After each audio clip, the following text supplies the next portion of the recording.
Students, कैसे हो आप सभी। फिजिक्स कैंपस यूट्यूब चैनल में आप सभी का स्वागत है। लेसन नंबर फर्स्ट के पार्ट नंबर फर्स्ट में हमने घर्षण वैद्युत तथा वैद्युत आवेश की बात करी थी, जिसके अंतर्गत हमने ये देखा था जब भी किन्हीं दो कुचालक वस्तुओं का आपस में घर्षण करवाया जाता है तब घर्षण के कारण उन पदार्थों के अंदर आवेश उत्पन्न हो जाता है। लेकिन हम यह निश्चित नहीं कर पाए थे कि घर्षण के कारण कौन सा पदार्थ पॉजिटिव होगा और कौन सा पदार्थ नेगेटिव होगा। इसलिए मैंने कहा था कि इसी बात को स्पष्ट करने के लिए कि घर्षण के बाद कौन सा पदार्थ पॉजिटिव होता है, कौन सा पदार्थ नेगेटिव होता है, इसी को स्पष्ट करने के लिए हमारा अगला टॉपिक आता है घर्षण वैद्युत का आधुनिक मत। क्लास को स्टार्ट करने से पहले, वीडियो को स्टार्ट करने से पहले जिन लोगों ने अब तक चैनल को सब्सक्राइब नहीं किया है वो एक बार चैनल को सब्सक्राइब कर दीजिएगा, साथ ही बेल आइकन को प्रेस भी कर दीजिएगा ताकि अगला आने वाला इंपॉर्टेंट वीडियो आपको नोटिफिकेशन में मिल सके।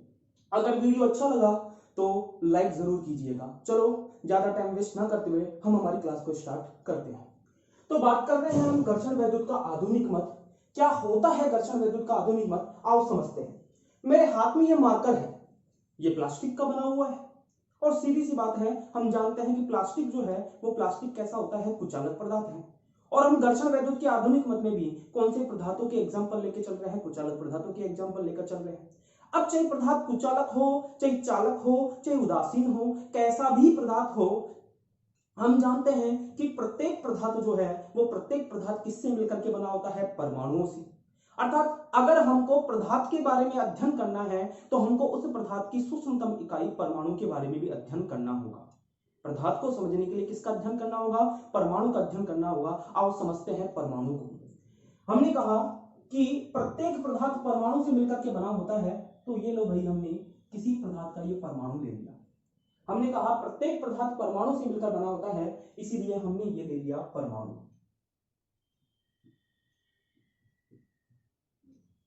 हम सभी जानते हैं कि परमाणु के केंद्र भाग में, हम सभी जानते हैं कि परमाणु का जो केंद्र भाग होता है वह केंद्र भाग में नाभिक विद्यमान होता है।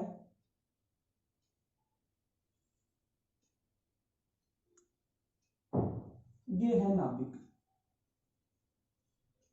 जिसका माप होता है 10 की घात -14 मीटर से 10 की घात -15 मीटर कोटि का। अब बात करते हैं, जो परमाणु के केंद्र भाग में नाभिक होता है, इस नाभिक में दो कण विद्यमान होते हैं। एक तो होता है प्रोटॉन और एक होता है न्यूट्रॉन। जो प्रोटॉन होते हैं उन प्रोटॉन पर तो पॉजिटिव चार्ज होता है, जबकि जो न्यूट्रॉन होते हैं वह न्यूट्रॉन उदासीन होते हैं, उन पर कोई भी चार्ज नहीं होता।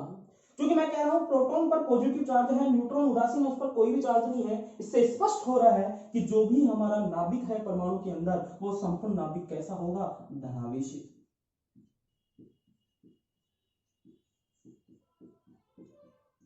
इस नाभिक में चूंकि प्रोटॉन और न्यूट्रॉन विद्यमान है, इसलिए संयुक्त रूप से यह भी कह सकते हैं कि नाभिक में विद्यमान कण कौन से होते हैं, न्यूक्लियॉन होते हैं। क्या होते हैं, न्यूक्लियॉन। आगे बात करें, इस नाभिक के बाहर तथा परमाणु के अंदर, इस नाभिक के बाहर तथा परमाणु के अंदर विभिन्न ऊर्जा स्तर कक्षाएं होती हैं। विभिन्न ऊर्जा स्तर कक्षाएं होती है जिनकी अपनी एक निश्चित ऊर्जा होती है।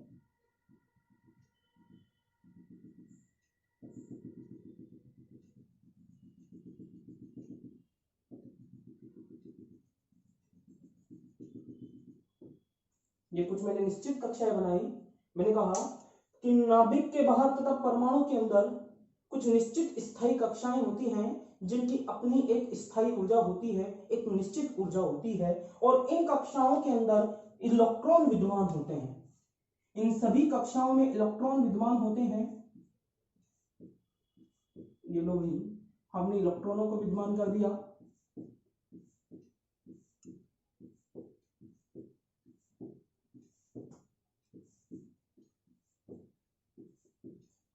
इन सभी कक्षाओं में इलेक्ट्रॉन विद्यमान होते हैं और इन इलेक्ट्रॉनों का कार्य होता है इस धनावेशित नाभिक के चारों ओर चक्कर लगाना।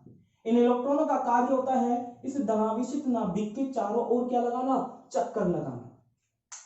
ये इलेक्ट्रॉन जो होते हैं, इन इलेक्ट्रॉनों की इन कक्षाओं के मध्य भाग में पाए जाने की प्रायिकता शून्य होती है। अर्थात कहने का मतलब है कि ये इलेक्ट्रॉन जो होते हैं वो कक्षाओं के मध्य भाग में नहीं पाए जाते हैं, वह कक्षा के अंदर स्थित होते हैं। कभी भी इस मध्य वाले गैप में नहीं होंगे, वो जब भी होंगे तो वो कहाँ होंगे, इन कक्षाओं के अंदर होंगे और अपनी कक्षा में बने रहते हुए ये इस नाभिक के चारों ओर क्या करते रहते हैं, परिक्रमण करते रहते हैं। हमने कहा मूलतः इसे समझने के लिए हमने यहाँ नाभिक के बाहर विभिन्न स्थायी कक्षाओं में 3 कक्षा ले ली। मैंने कहा ये कोई फर्स्ट कक्षा है जिससे नाभिक की दूरी मैंने कहा r1 है। मैंने कहा ये कोई सेकंड कक्षा है, ये कोई सेकंड कक्षा है जिससे नाभिक की दूरी r2 है। और मैंने कहा कि ये नाभिक से ये कोई थर्ड कक्षा है जिससे नाभिक से दूरी कितनी है, r3 है। कितनी है, r3। अब हम सभी जानते हैं कि जो बल होता है वह दूरी के वर्ग के व्युत्क्रमानुपाती होता है। आगे चल करके पढ़ेंगे वैद्युत बल कि जो वैद्युत बल होता है वह दूरी के वर्ग के व्युत्क्रमानुपाती होता है। अर्थात कहने का मतलब है कि जब भी दूरी का मान कम होता है तो बल का मान अधिक होगा, और जब दूरी का मान अधिक होगा तो बल का मान क्या होगा, कम होगा। स्पष्ट है, जब दूरी का मान कम तो बल का मान अधिक, और दूरी का मान अधिक तो बल का मान कम होगा। यही कारण है कि नाभिक के पास वाली फर्स्ट और सेकंड कक्षा को देखो, ये फर्स्ट और सेकंड कक्षा, फर्स्ट तथा जो सेकंड कक्षा है, इस फर्स्ट तथा सेकंड कक्षा में दूरी r1 तथा r2 कैसी दिख रही है, इस r3 की तुलना में कम। और चूंकि दूरी कम है इसीलिए जो वैद्युत बल लगेगा, वैद्युत बल F, वो इन पर वैद्युत बल कैसा लगेगा, अधिक। ये बात भी हम पिछली क्लास में स्पष्ट कर चुके हैं कि समान प्रकृति के आवेशों के मध्य में प्रतिकर्षण, जबकि विपरीत प्रकृति के आवेशों के मध्य में क्या होता है, आकर्षण। तो देखो नाभिक तो हमारा कैसा है, धनावेशित, और इन स्थायी कक्षाओं में विद्यमान इलेक्ट्रॉन कैसे है, ऋणावेशित। और हम जानते हैं कि नाभिक धनावेशित है और इलेक्ट्रॉन जो है वो ऋणावेशित है, और धनावेश और ऋणावेश के मध्य में यानी विपरीत प्रकृति है, और विपरीत प्रकृति के मध्य में कौन सा बल लगना चाहिए, आकर्षण बल। अर्थात कहने का मतलब है कि नाभिक जो है वो इन स्थायी कक्षाओं में विद्यमान सभी इलेक्ट्रॉनों पर कौन सा बल लगाएगा, आकर्षण बल लगाएगा। यानी कहने का मतलब है कि जो ये वैद्युत बल है वो वैद्युत बल आकर्षण बल है। आकर्षण बल यानी ये इन सभी इलेक्ट्रॉनों को नाभिक के साथ बांधे रखेगा, बंधन में बंधे रखेगा। जब बंधन में बंधे रखेगा इसलिए हम कह सकते हैं कि फर्स्ट और सेकंड कक्षा जो है, ये फर्स्ट और सेकंड कक्षा इसीलिए कहलाती है बद्ध कक्षा। क्यों कहलाती है बद्ध कक्षा, क्योंकि इसके इलेक्ट्रॉन जो है वो नाभिक से दूरी कम होने के कारण अधिक आकर्षण बल अनुभव करते हैं, इसलिए नाभिक के साथ दृढ़ता से बंधे हुए रहते हैं, और दृढ़ता से बंधे होने के कारण मुक्त नहीं हो पाते। इसलिए ये कक्षा कौन सी कक्षा कहलाती है, बद्ध कक्षा। तथा इस बद्ध कक्षा के अंदर जो भी ये इलेक्ट्रॉन है, इस बद्ध कक्षा के अंदर जो भी ये इलेक्ट्रॉन है, इन इलेक्ट्रॉनों को बद्ध कक्षा के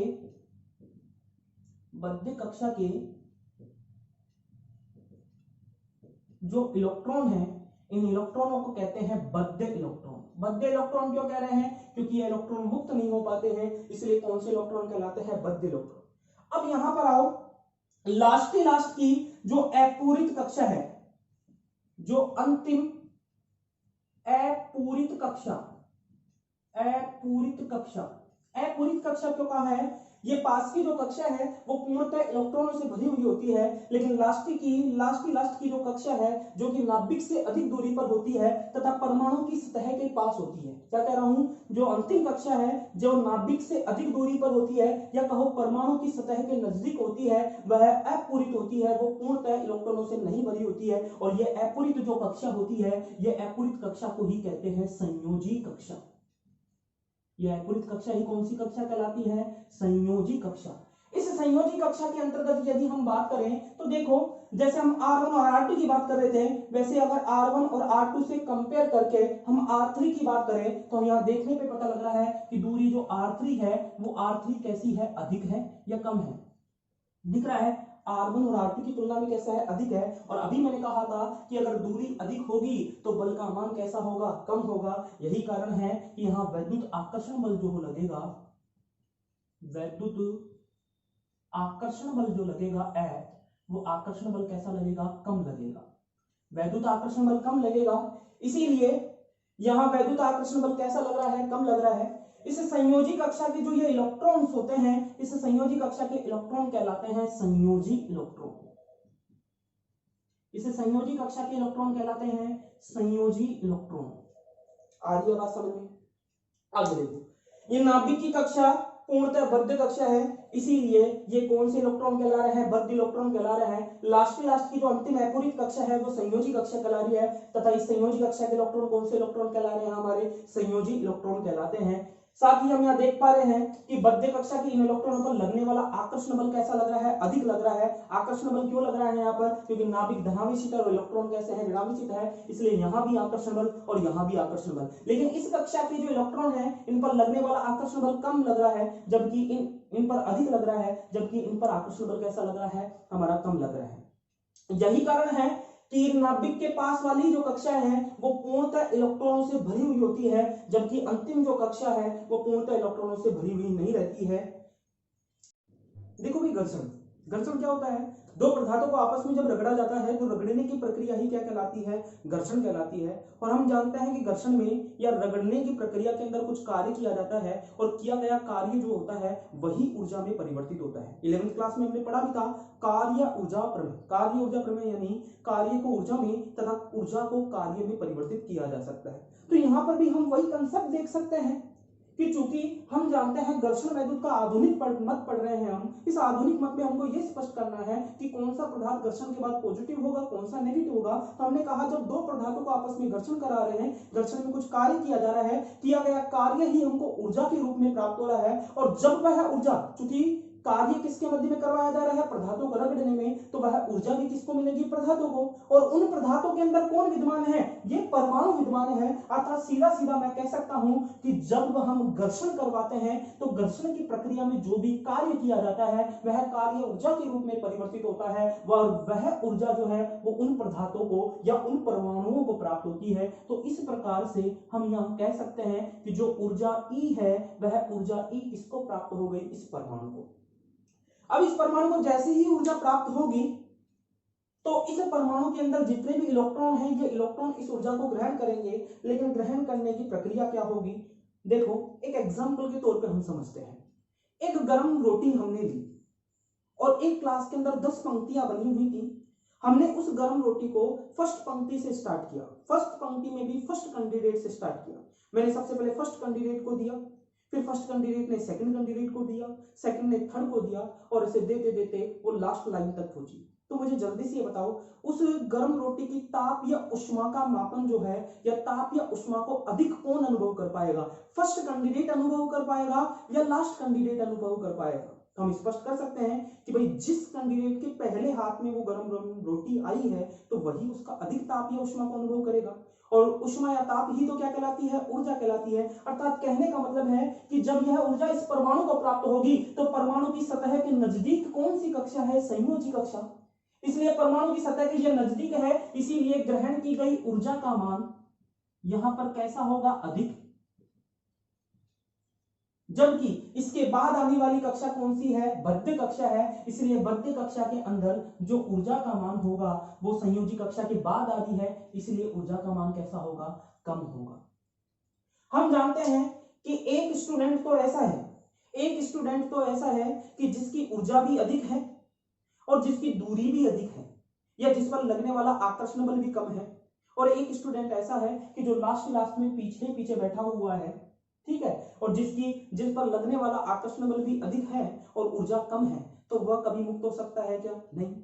यानी कहने का मतलब है कि इस कक्षा के अंतर्गत यदि हम देखें तो संयोजी कक्षा की जो इलेक्ट्रॉन है, इन संयोजी कक्षा के जो संयोजी इलेक्ट्रॉन है, इन संयोजी इलेक्ट्रॉनों पर लगने वाला वैद्युत आकर्षण बल यानी नाभिक का जो अट्रैक्शन है वो अट्रैक्शन पावर तो कैसा है? कम है, और ऊर्जा अधिक है।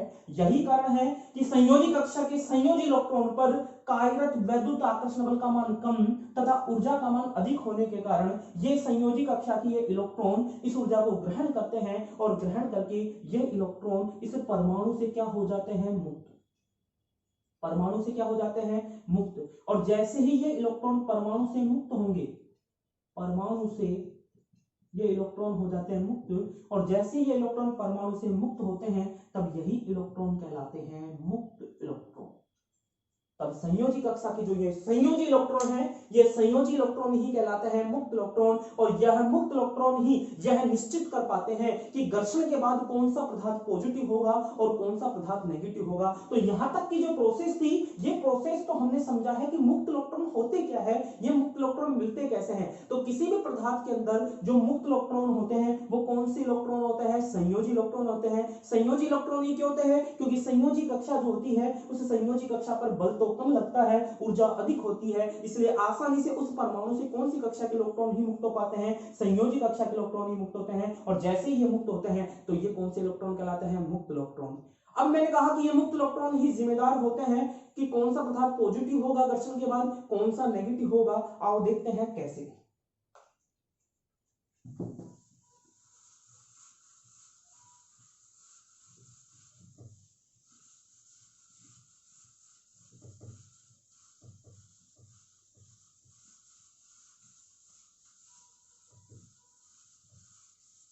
देखो भाई, सपोज दैट ये कोई पदार्थ ए है,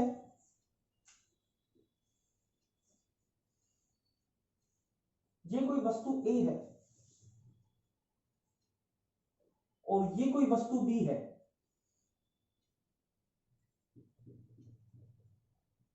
और बात कर रहा हूं मैं घर्षण से पहले की। घर्षण से पहले अर्थात अभी तक घर्षण नहीं करवाया गया है, और घर्षण नहीं करवाया गया है तो हम जानते हैं यह वस्तु भी कुचालक वस्तु है और यह वस्तु भी कुचालक वस्तु है। और वस्तुओं पर घर्षण से पहले जो आवेश होता है हम बात कर चुके हैं, वो आवेश कितना होता है, 0। यानी इस पर भी आवेश 0 होगा और इस पर भी आवेश 0। लेकिन जैसे ही घर्षण करवाया जाएगा इनके मध्य, यानी कहने का मतलब है घर्षण के बाद, तो घर्षण के बाद ये तुम्हारी वस्तु ए है और प्लस ये वस्तु बी है।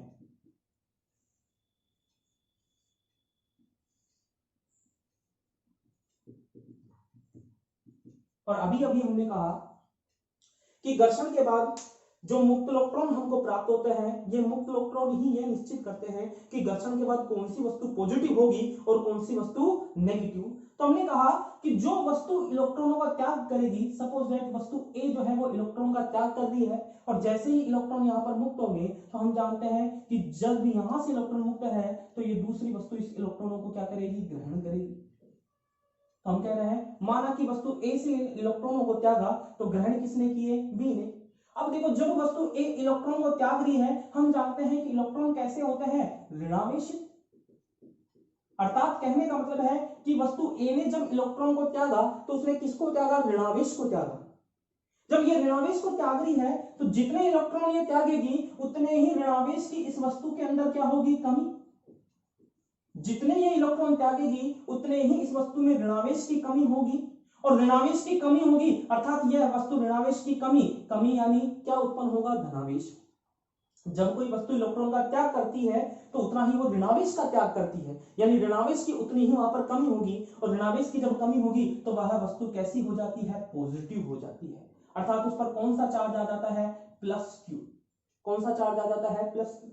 लेकिन जितने इलेक्ट्रॉन ये त्याग करती है उतने सभी इलेक्ट्रॉनों को कौन ग्रहण कर रहा है, वस्तु बी। अब पहले से इसके पास नेगेटिव चार्ज था और नेगेटिव चार्ज वस्तु ए से जब इस पर आ गया है तो सीधी सी बात है इस वस्तु बी जो है, जो इलेक्ट्रॉनों को ग्रहण कर रही है, इसके ऋणावेश के अंदर क्या होगी, वृद्धि। और जब ऋणावेश में वृद्धि होगी तो यह वस्तु कैसी हो जाएगी, नेगेटिव यानी इस पर कौन सा चार्ज आ जाएगा, माइनस क्यू।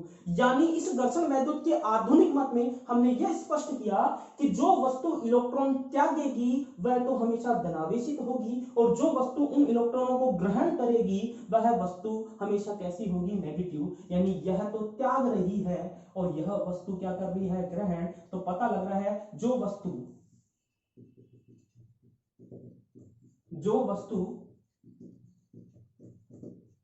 इलेक्ट्रॉन को त्यागेगी वह तो कैसी होगी, धनावेशित।